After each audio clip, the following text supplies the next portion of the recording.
Hello and welcome to the Story Engine podcast. My name is Kyle Gray, and today on the show we have Ben Wiener. We're going to be talking to Ben about his book called Fever Pitch, which is a fictional story with a message for startup founders who are looking for more investing and just not getting their pitches across the way they need.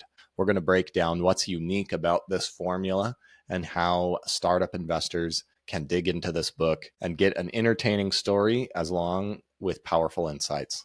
So without any further ado, let's hand it over to Ben Wiener. Ben Wiener, welcome to the Story Engine podcast. Thanks very much, Kyle. It's great to be here. Thanks for having me on. I am really excited to have you on today as well. We have had a lot of authors and a lot of storytellers, but you have a unique combination that you're going to share with us today of a business book that's disguised as a novel. And I'm excited to dive into that with you today. But first, I'd love to introduce you to my audience. Can you tell us a little bit about who you are and how you're showing up in the world today? Sure. For the last 12 years, I've managed a venture capital fund that does early stage investment in high tech startups. Before that, I was an entrepreneur. Before that, I was a lawyer.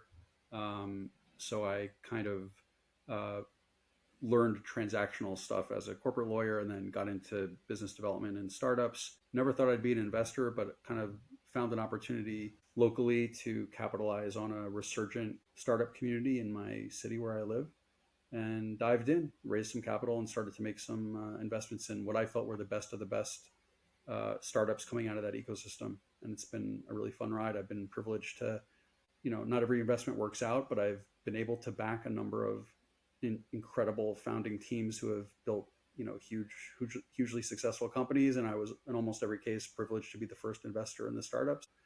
It's been a lot of fun, and it's taught me a lot, which has led to some of my writing and research that we're going to talk about today. Definitely. Tell me, after reflecting on this, it sounds like you've had some success in this world, and maybe even in above more than most people. And you're getting in at the very earliest stages of a startup, which is one of the higher risk places. What do you look for when you're making these decisions, these very high risk, high reward decisions? And where do you think that intuition came from? Well, first of all, I would just point out that I've gotten my butt kicked many more times than I've had success, and that's the nature of this business. So I don't want to masquerade as somebody who's got a Midas touch. Yeah. In this business, hopefully the successes outweigh the failures, and you make enough from the successes to pay back the investors that you lost money for. So just to be humble and honest, like, I don't get it right every time, but like I said, I have gotten it right enough times to still be doing it. The the framework that I look for in a startup is very similar to the framework that I've developed for pitching a startup. So it's really two sides of the same coin. What I'm looking for, I believe, is what startups should be pitching um, when they are talking to people like me who are investors. So we're going to get into that framework, which relates to the book. But I'm really looking for, five fundamental things that have all sorts of detail and tributaries, from those main rivers. I would say number one, I'm looking for, something that solves a massive problem with a lot at stake. So some investors like opportunities. I'm more of an aspirin investor than a vitamin investor. That's just my personal preference. I'm not imposing that on other investors. But if you're asking me personally what I look for, I'm looking for things that solve an immediate or near term big problem where somehow all the smart people on this planet have not figured out an adequate way to solve that problem. So the current solutions for that problem are grossly inadequate. And then the solution that these two or three or sometimes one founder is proposing is just this game-changing, paradigm-shifting, order of magnitude better, 10x, radically differentiated solution. That's very rare to find, where you have that alignment of a huge persistent problem, but nobody's figured out how to solve it. And somehow these two people that I happen to meet have figured out the magic solution. But when you do see something that you believe fits those, it's incredibly exciting. And then after those three things, I need to check down two more things about the team. I try to fall in love with the team last. I want to fall in love with the problem and the solution first, because in the past I have fallen in love with teams who were amazing but were working on the wrong thing. So I really want to fall in love with the problem and solution and then get to know the team. And I'm looking for two primary categories: the subjective and the objective traits of the team? Do they have the capabilities and the abilities to be the right people to design, build, and sell this, solution that they're dreaming up to put a dent in the universe? So I would say that's like a simplified, way of looking at it. It takes a bunch of meetings and a lot of research to come to that conclusion, but those would be the 5 primary categories of things I'm looking for. And you have woven these subtle categories, these subtle hints, which are very, very important to consider. And honestly, from the perspective of a startup, pretty scary if somebody's looking at your team in that way. But I see the importance and the essentialness of that for the health of the idea and the business. You could you tell us a little bit about how you have wrapped these ideas and these philosophies into somewhat of a guide for startup owners to understand and prepare themselves for moments just like this? Yeah, so I would claim to be slightly obsessively crazy, and obsessively focused on one thing in the world, which happens to be the startup pitch. So I think I've dedicated myself more than almost anybody else on the planet that I've come into contact with in trying to understand, really research to fundamental first principles, psychological levels, what the fundamental uh, optimal good startup pitch is. Is there such a thing, and what is it? Because as a founder myself, as an entrepreneur myself, and as somebody who's had to raise money for my own venture capital fund from investors, I've had to pitch a lot, and I've learned the hard way, like what pitches worked for me and what didn't, what I needed to modify. And then on the receiving end, I've received, like many venture capitalists, hundreds, thousands over time, pitches, and you just start to think that a lot of times they're not structured right. So having nothing to do with whether the quality of the idea is good or bad, just the way the information is being presented is off. And I'm not being critical of founders. I just believe that there's a mismatch in expectations about what they expect from the meeting with the investor and what the investor is expecting from them. So I tried to crack that nut and solve it. I tried to first identify if I was right, that there was a problem. And we did a survey a couple of years ago of investors, professional investors, and we determined, me and a couple partners determined, that there was absolutely a big problem in the universe of venture capital, that over 90% of investors said that the pitch deck, that presentation slide deck, over 90% said that that deck is critically important to their investment analysis, but over 82% said that on average, that deck is poorly organized. It's just not presented right. So that set me down the rabbit hole of trying to research. Could I find like a fundamental set of principles or a framework that I could then propose to founders, saying, please just use this.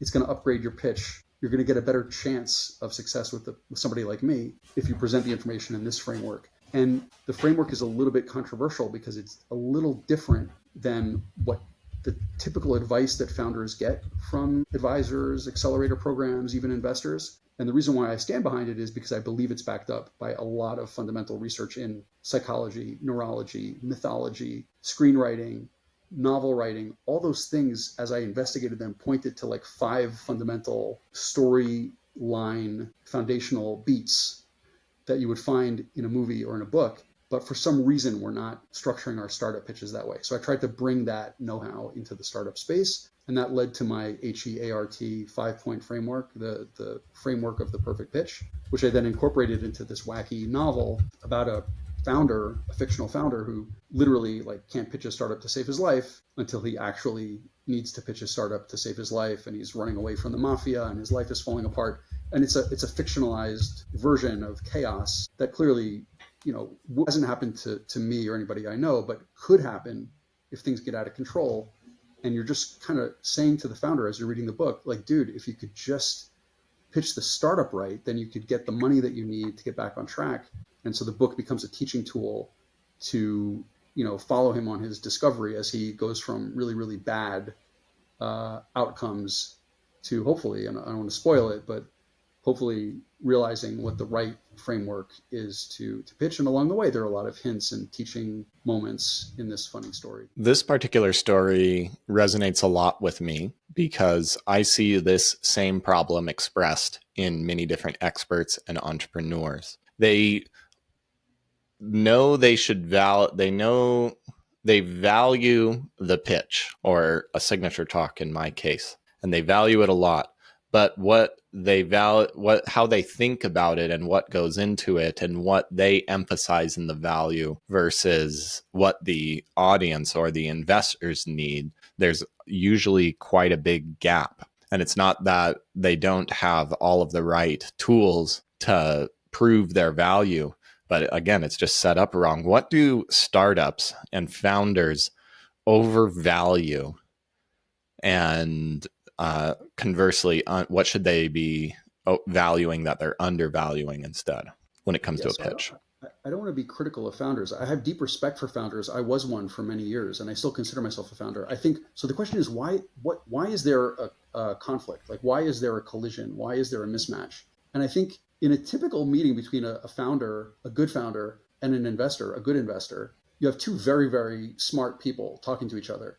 And the investor has invited this founder to meet with him or her and present their idea. So it just, to the founder, it seems like it's just a meeting. Like, it's a very important meeting, but it's a meeting. It doesn't need to be scripted. It's not, there he's being invited in to discuss something. And when you go to a meeting, you don't necessarily script it out like word for word.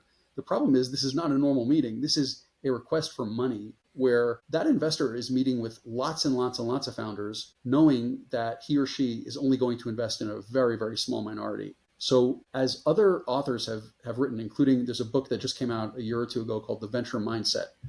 And those writers wrote in the book something that really resonated with me. And they said most professional investors are going through a red flag methodology when they're meeting with the founder. They're actually quickly trying to find the reasons to say no. They're not inclined. They don't assume they're going to say yes. They assume they're just going to find the reasons to say no. And as soon as they find a bunch of reasons to say no, their brains kind of go into sleep mode, because our brains devour a lot of energy from our bodies. Like 20% of our energy is our brain. So we want to save that energy. It's a very harsh, view of an investor, but this is what we go through. So when you're hearing 3 or 4 pitches a day, you're trying to get to the no very quickly so that you can kind of cool down and relax for the rest of the meeting as an investor. The founders do not realize that. And therefore, the whole pitch needs to be structured to neutralize those objections as or even before they come up, so that after 20 or 30 or 40 minutes, that investor, shockingly to themselves, is still like leaning forward and engaged, because all of the red flags that they were trying to throw up like disappeared or never came up in the first place because the founder effectively neutralized them through structuring the information properly. It's a totally inverted way of looking at the investor founder meeting. And that's what I'm trying to promote to founders. Like, understand what you're walking into. It's a little bit of a trap, and organize your presentation properly so that you're anticipating and neutralizing those objections before they ever come up, so that after you're most of the way through the presentation, the investor is still really engaged and interested to learn more. It's very rare, unfortunately, for that to happen. And that's what this framework is designed to empower the founder with, to give them the tools and the framework to get through that meeting effectively. I love this because it mirrors exactly how I do signature talks and what we teach about and talk about. It's not just about telling a good, compelling story at the beginning, but being able to teach. And it's teaching in a way that, just like the audience is the same way, they are waiting for the opportunity to say no. If we're at a live event, they've probably seen 3 or 4 other people, and a few of them have pitched, or we're all on webinars and all of these things. And it's the same misunderstanding. So it's very powerful, and I can see this, and especially the emotional intensity from the founder of how connected they are with their product and their service and idea, and how much this funding really means to them. I'm sure plays a variable in this as well. I'm curious, you've Highly motivated founder who's like completely obsessed with what they're doing, and that's great. But a lot of founders don't realize that the investor is not where they are. They're still back at the train station when the founder is like off in the train, like riding off into the sunset, just going off on their incredible solution. And the investor is back at the station saying, I'm not even sure that I agree with the existence of a problem here. I haven't seen enough evidence that the current solutions are bad enough that we need something new. So there's often like a mismatch in the pace or the structure or the organization, the order of the material that the founder is presenting. Because again, the founder just assumes that they've been invited to spew off and spill out what they've done. And it really needs to be set up properly so that the investor is drawn in and troubled and engaged by the current problem or opportunity, enough to sort of say, hey, I agree, we probably need something better. Now tell me what you got that's better. And the founder, probably as they're speaking in this way that you were just describing before, it feels like they're on fire in a great way. They're rocking it. They're sharing their best things.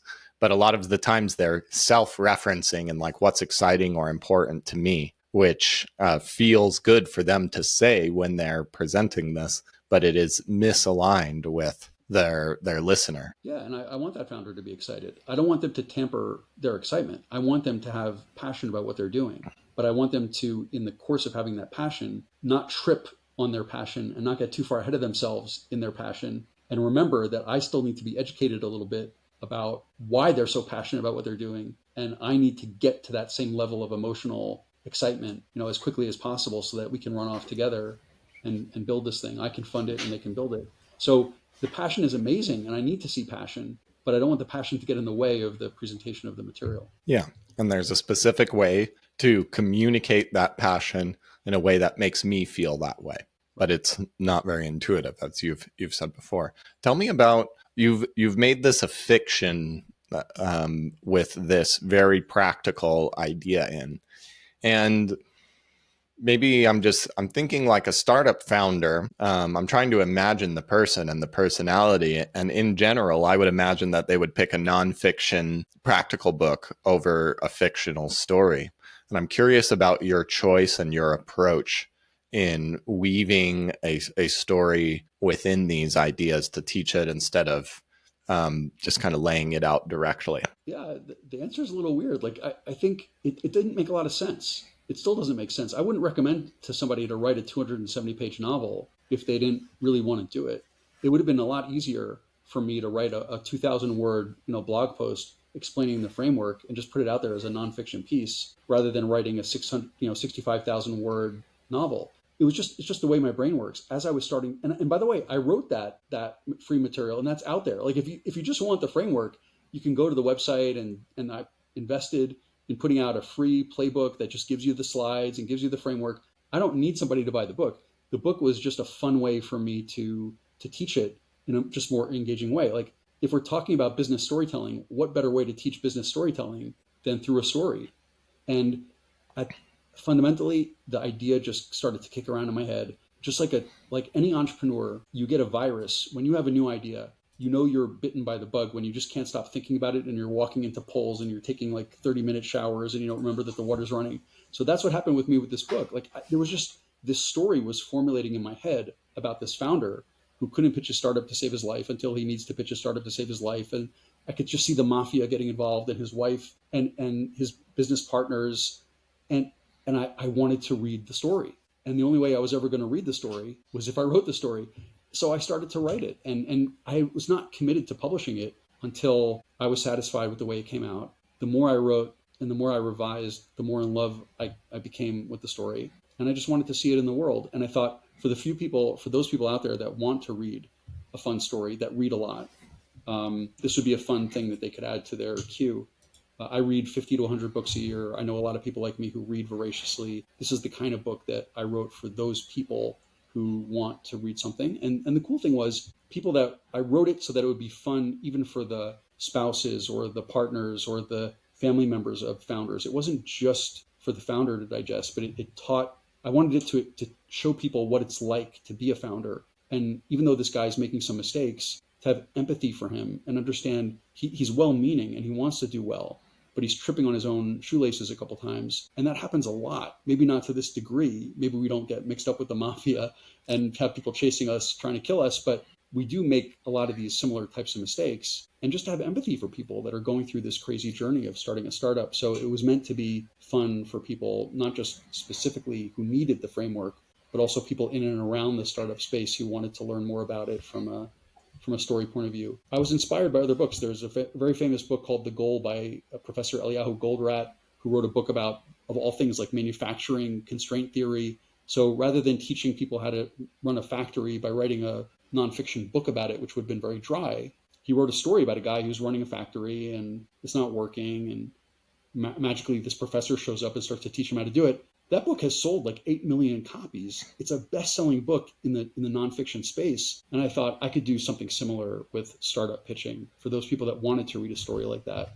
There aren't too many things out there that teach business principles through a compelling enough novel framework. I love that. And it does take a lot of empathy to create a character and really understand them. And I'm sure you have studied your main character of the book and thought about them a lot. Could you channel that experience and study and tell me like what the top 3 symptoms of not being able to pitch to save your life as a startup? How does that show up in somebody's life or your character's life? I think the number one thing that he's mistaken.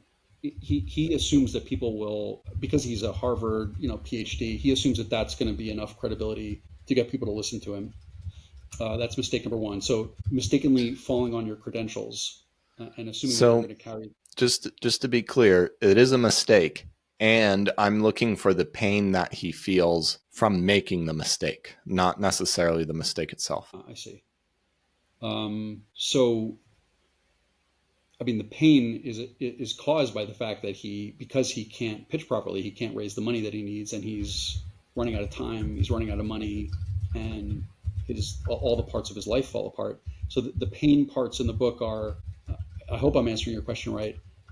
False belief in the listener's belief in what he's talking about without proving that there's a need for what he's talking about, just running right into that the technology will carry the day. His credentials will carry the day. That gets him into a lot of trouble. He has a little bit of a problem understanding people, so he mistakenly assumes that people are against him that aren't necessarily against him, which is a little bit of a paranoia with a lowercase p, not a clinical paranoia, but a lowercase low flame paranoia that causes him a lot of pain. Mm-hmm.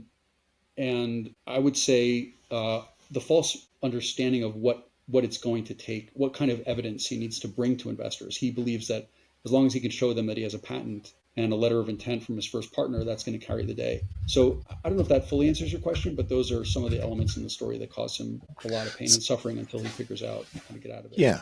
So I just want to explore this a little bit more. Like mistakenly assume people are against him means he's probably exerting energy in places that he shouldn't.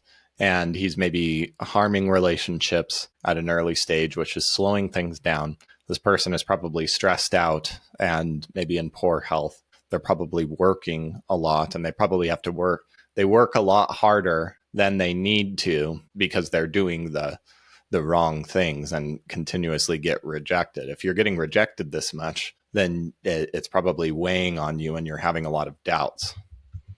And that probably drives even more trying hard. Yeah, and sometimes it's the opposite. Sometimes you're not aware that the rejection is a signal. So if you have a false set of confidence, you just keep thinking, well, that person, they rejected me, but they don't know anything. They don't understand. And the next person is going to understand. I'm just going to keep, if we build it, they will come, which is like the worst movie ever for entrepreneurs. It's so misleading. Mm-hmm. No, if you build it, they won't come. You have to convince them to come. So there are elements of that in the story. And I think I see that a lot with myself also. I mean, I went through a lot of these things as somebody trying to set up my own businesses.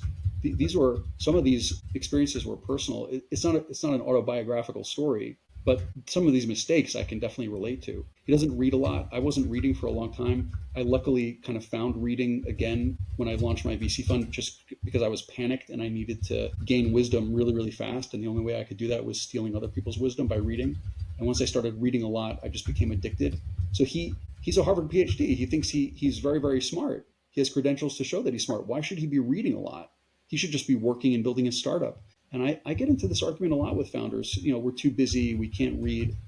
Like, no, you have to read. You have to be expanding your horizons and getting new inputs. You don't have everything between your 2 ears. So he's making a bunch of those mistakes on a low flame. But in the book, they become, a wildly raging fire, which doesn't usually happen in real life. But again, it's meant to show an extreme example of what can happen from small problems that we all make. Yeah. And from what I'm gathering from what makes this heart process unique, it actually meets investors where they need. It gives you a clear picture of how to scale through investing and an ability to resource your startup more reliably. Um, Yeah. yeah. What I'm saying is we're all cavemen. We evolved from people that told stories around a campfire. And very early on, we developed a structure to those stories. And that structure, we use that structure naturally when we tell each other stories or when we motivate each other to buy a new car or to come to our parent teacher conference or whatever we're doing in real life. We're using this storytelling framework, which is, it goes back to Joseph Campbell's hero's journey. Like a lot of people have studied this framework, and every screenwriter, every book writer, they all use it. George Lucas was sitting with Joseph Campbell's book when he wrote The Empire Strikes Back. Like they use these templates, but for some reason we're not using them in startup land. So I'm just trying to retranslate that framework and Mm-hmm. apply it specifically to the specific case of an entrepreneur trying to get money from an investor and what that framework looks like in that specific context. And that's what I've tried to do with the HEART framework. Perfect. Well, I'd like to hear a little bit about your hero's journey. And I know you mentioned that this is a fictional character, but it's based in some truth. And I bet it's some hard won truth and experience from you. So could you tell me about a time where you were leaning on your credibility? You couldn't raise to save your life, and you felt like you were really presenting this pitch and it just wasn't working. And maybe the strain was starting to show on your startup, on your life, on yourself because of these rejections. Was there I'm sure that it's happened many, many times. And can you pinpoint a specific time? Oh, yeah. When I started Jump Speed Ventures, my venture capital fund 12 years ago, I had no track record. I was never an investor. I never, took money from anybody to make investment decisions. So I had no track record. And I believed that there was a resurgent opportunity in my specific city that nobody else had, seen or was paying attention to. So this was a very contrarian, and I knew it was contrarian, but at the time, I was 43. I was married with a bunch of kids. I had a degree from Columbia Law School with honors. I had clerked on the Israeli Supreme Court. Like I was clearly an intelligent, credentialed person. And I knew a bunch of people who had money. And I felt, listen, they've known me for a long time. Even if they don't completely get what I want to do, they're just going to have some mercy and give me some money to get started. And then I'll prove myself and snowball. And it absolutely did not work that way. So I had a list of, I think, 27, probably 20 investors initially, and then I expanded it. And I was 0 for 27. Like everybody that I thought that would give me money just out of mercy, kindly or sometimes not so kindly said, no way, like this thesis is ridiculous. Or in fact, most of them didn't have the guts to say that to me. So they just said no or blew me off. I think it hit a point, the point that you're looking for, the story point that you're looking for is I was in a coffee shop with a friend of mine whose family has a lot of wealth, and he knew the space pretty well. And I was pitching him on my new venture capital fund idea, which had no money at the time. And he called like a basketball timeout in the coffee shop in the middle of my pitch, stood up and said, "You're killing me. I feel terrible for you. This is never going to work. We're not going to give you money. Nobody's going to give you money. Your pitch is ridiculous. Your pitch is basically, hi, my name is Ben. I've never done this before. I want you to give me some of your money, which I'm going to invest only in one city in the world where nothing good has happened in like over a decade." He said that's the most ridiculous pitch I've ever heard. And that was the turning point for me because I realized that I was presenting the material the way I thought I wanted to present it, but it wasn't answering the objections that people had, everybody had. And I had to reorder my pitch to say, I know you're like, to totally shift it. Say, I know you're going to, hey, I know you're going to think this is crazy. Like throw down the gauntlet. Say, I know what you're thinking. I know you're thinking these 5 things. And let me answer them quickly to show you why I believe that in this case, it's different. And that turned everything around. In fact, not only did my friend call timeout in a coffee shop, 2 other investors cursed me out. It's never happened to me before. I'm an honest, like serious guy. An investor I'd never met before turned to me and said, I'm calling bull Schlitz, not the beer. I believe you're full of Schlitz. The guy had never met me before. That's incredibly shocking when you're trying to pitch something and get money for what you believe in. But if that happens, it's a signal that A, you're probably pitching wrong, and B, ironically, you might actually be onto something because sometimes the great opportunities are non-consensus, but right. And sometimes when you're non-consensus, it gets people upset because you believe in something that they don't believe in. But as long as you have the time and the ability to to present it to them in a proper way, you can very quickly show them that you have evidence to back you up in your non-consensus view. Mm-hmm. That investor who cursed me out not only ended up investing, but became one of my closest business partners. So I was able to turn him from somebody who literally cursed me out when he heard my pitch to somebody who, once I reorganized the presentation and said, no, just give me a few minutes, let me explain it, became one of my closest business partners. So it can be done. It happened to me. I suffered a lot, but I was able to turn it around. And it's part of the things that I learned in turning it around that became part of the HART methodology that I've now started to teach to founders around the world, really. Describe the moment that you turned it around. Was this another official formal presentation? You were giving your slides and they somehow gave you another chance and you presented it differently, so it happened in a boardroom, or like what location did this occur in? The person in the coffee shop I never got. I mean, he's remained a good friend of mine, but he walked out and I did not get him. Like, he was Mm-hmm. and I don't blame him. What I was pitching to him wasn't right. It wasn't organized properly. It wasn't compelling enough. I was assuming that he would understand what I was saying without making it orderly and clear enough. So I lost him. The one who cursed me out, as he left the meeting that we were in, he gave me his card and he said, I know this is very quick. Let's have a second call. I'll give you a second chance. And that was the second chance, of my lifetime. Like that, I was able to prepare for that call a week and a half later, knowing that he had a lot of objections, and just reorder the information so that I could come in knowing that we were headed for a confrontation and knowing that I needed to address his objections first before I spilled out whatever I wanted to say. And that was part of the process in me understanding to order my information according to the logical progression of what the investor's brain was thinking rather than what I wanted to say. So it happened over a call. The second one happened over a call. It was a long call, much longer than he expected. He just expected to be done with me, I think, pretty quickly, but it ended up lasting a lot longer because I was able to get into every one of his objections and neutralize them. So thankfully, Excellent. He gave me a second chance. A lot of investors don't give you a second chance. Yeah. Okay. Would you like to hear your story? I would love to. All right. I'm sitting in a coffee shop with a list of 27 investors, names of people that I know that have respected me for a long time. And I'm looking down at this list, and 26 of the 27 names are crossed out.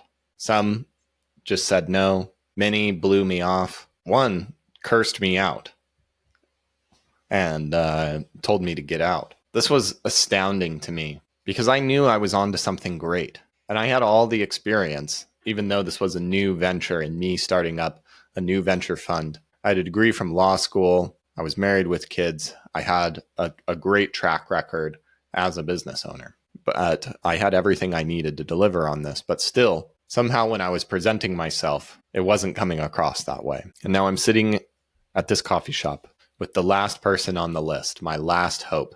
And I start sharing everything. I share how excited I am about this, the passion that I have for it. And the more that I share and the more excited that I feel about it, I can see the person across from me leaning back, getting distracted, and moving farther and farther away, no matter how much energy I put into it. As I'm continuing on sharing the features of everything that I'm doing, he calls the timeout like it's in basketball. And he stands up and he says, Ben, you're killing me. I feel terrible for you, but nobody's going to give you money like this.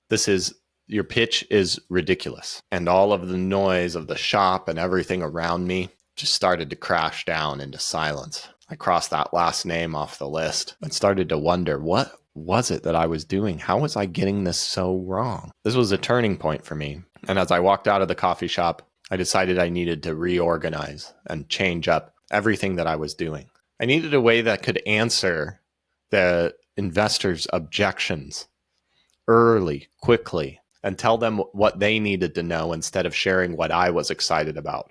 I wanted to be able to lean in and say, I know what you're thinking, and express my value in exactly the way they needed to hear. And I wanted a way to be able to stand confident and express ideas that weren't all agreed on, that were controversial, the real great ideas that had the potential to change the world. And as I started thinking about this, I reached in, or I got a message, or I got a card from that one investor that had ended up cursing me out, and they wanted to give me a second chance. I prepare my pitch with a totally different intention, with everything differently in mind. And I get on the call. Instead of a bit of nervousness, I feel confidence and clarity in a way that I never have before.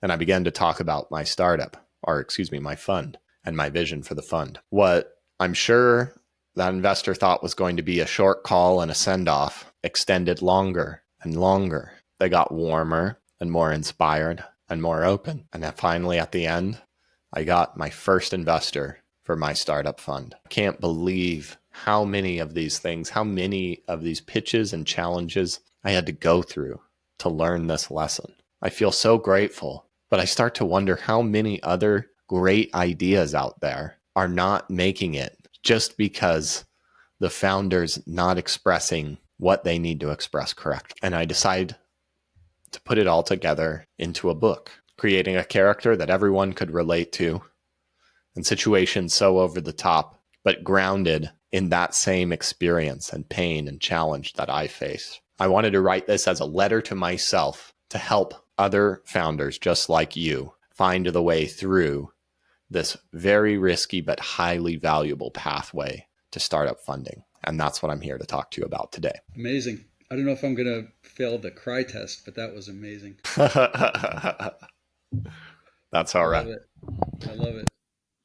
You're a magician. You're incredible. Well, thank you so much. And thank you for showing up fully on this podcast, being a great guest, very prepared. I'm excited to check out the book and tell us a little bit more about where we can find the book, where we can learn more about you, and give us any closing thoughts you have for us today. Sure. So the book is called Fever Pitch. It has a foreword by the legend Guy Kawasaki, which is just an incredible story. How I got Guy Kawasaki to write the foreword for my novel. I didn't have a relationship with him before, but he reviewed the manuscript and loved it.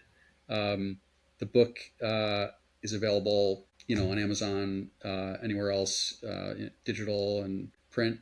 It hit #1 on Amazon shortly after it launched in its nonfiction categories, which is pretty cool for a fictional novel. And I've just been very overjoyed as, straight 5-star reviews. So the people that have read it have absolutely loved it. And I would love for more people to get their hands on it. And most importantly, use it. I would love to hear feedback from people that use the methodology.